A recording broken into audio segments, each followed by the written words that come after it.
So do you see this, guys? Now you pay them. It's a win-win. You pay them once.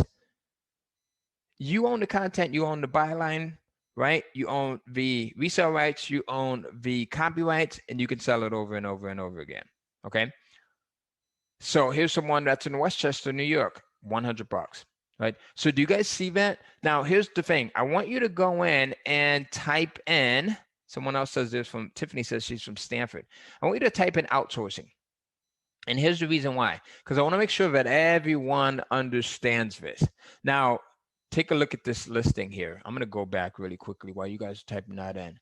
There's a very specific way that you want to write out your project listing. If you do not do it in this way, you will be screwed. So it's very detailed. I tell them what font type, I tell them, what margins and everything. So I'm very specific with that. Now, if you don't do it in that way, then you will end up on the wrong screen. You will end up making a couple of mistakes, right? So I give you the actual listing. I'm going to give you that so you can copy and paste it. Okay. All right. So now, has everyone typed in outsourcing?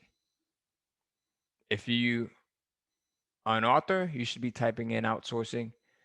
If you are someone that is considering hiring a ghostwriter, you should be typing in outsourcing.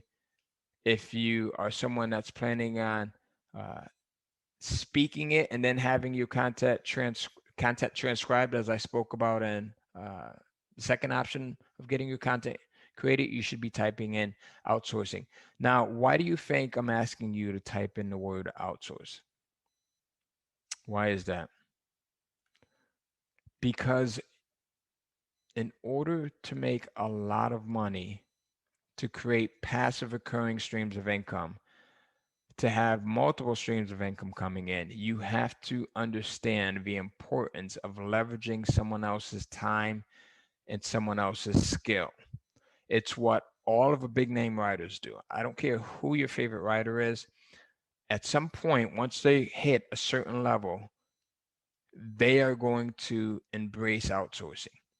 Their publishing house is going to ask them to, in order to crank out enough content. They're going to understand that it's important to, in order to crank out enough content. And that's what we start off with. All right. So whether you're going to write yourself, whether you're going to speak and have it transcribed, or whether you're going to outsource, you should understand the importance of outsourcing. All right. So now, does everyone have that? Everyone have that outsourcing? Super, super, super, super. All right, so now let's continue to move on here. We're going to get back into the presentation because I've got some other stuff that I want to show you. So now, the 3 ways that you can get your content created, right? All of them are fast and easy. Now, using any of the 3 options that I've shown you here, you can have your own Kindle book up and ready to start making money in less than a week, maybe less, all right? The 3rd step is you now maximize your profits by listing it on Amazon, and not only listing it on Amazon, but you do it in a very specific way. This is where I see a lot of people make mistakes. A lot of people, they'll go in and they'll just list their book on Amazon, and then they walk away, and then they wonder why the sales don't come in. That's not what we do here, folks. We have to do it in a very specific way, right? And I actually go over that in very, very detailed baby steps in this training, but I'm going to give you access to. So Amazon does not charge you to open up an account. And why don't they charge you to open up an account?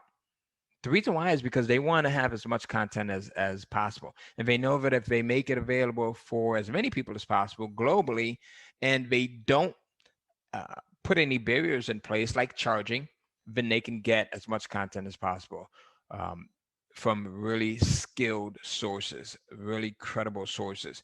Who remembers when Amazon first got started? Can you believe that it's been almost 20 years? It's been over 20 years that Amazon's been around. Who remembers when they first got started? Let me know really quickly. What was their number 1 goal when they first got started? Their number 1 goal was to become what? The planet's largest bookstore. Yes, thank you.